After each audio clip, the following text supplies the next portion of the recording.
Mickey আমাদের বাসায় আসার পর হ্যাঁ কেমন দুষ্টামি করে আজকে ব্লগে শেয়ার করব। হ্যালো এভরিওয়ান, আসসালামু আলাইকুম।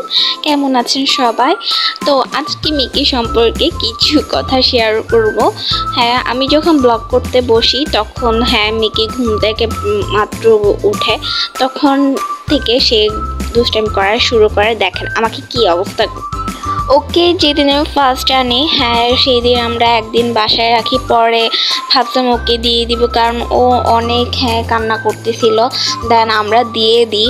তারপর সারাদিন কেটে যায়, কয়েক ঘন্টা কেটে যাওয়ার পর অনেক খারাপ লাগে। দেন রাত্রে গিয়ে আমি নিয়ে আসি যার কাছে ফেরত দিয়েছিলাম তার থেকে।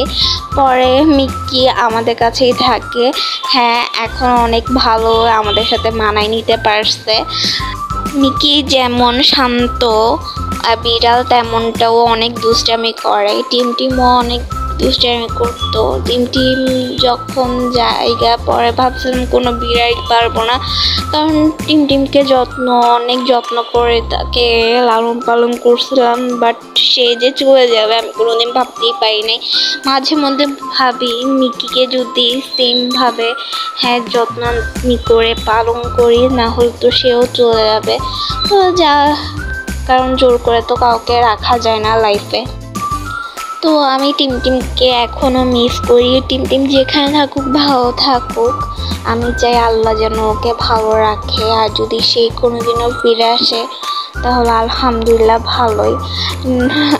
তো এখানে মিকি আমার সাথে দুষ্টামি করতেছিল। আমি বললাম চলো চলো চলো। তো হঠাৎ করে কারেন্টটা চলে যায়। তারপর দেন আমার রুমে লাইট ছিল না, পরে আমি ওকে অন্য রুমে নিয়ে যাই। এরপর ও ভয় পেয়ে যায়, ও চেঁচামেচি করতে থাকে। আমি এখানে কোথায় আসলাম মনে মনে ভাবতেছিল। তো আজকাল আমি এত ব্লগ টক করি না, কারণ সারাদিন বাসায় থাকি। ক্যাম্পাসে তেমন যাওয়া হয় না আমার। এমনিতেও জ্বর আর কোনো ভিডিও মেকও করা হয় না, যার কারণে ভাবি যে মিকি একটা ভিডিও করব। তো ভাবলাম আজকে করে নিই। তো অবশেষে করে নিলাম। তো আজকে ব্লগটি কেমন লাগলো কমেন্ট বক্সে জানাবেন। সবাই দেখে থাকবেন, ভালো থাকবেন, সুস্থ থাকবেন। আল্লাহ হাফেজ।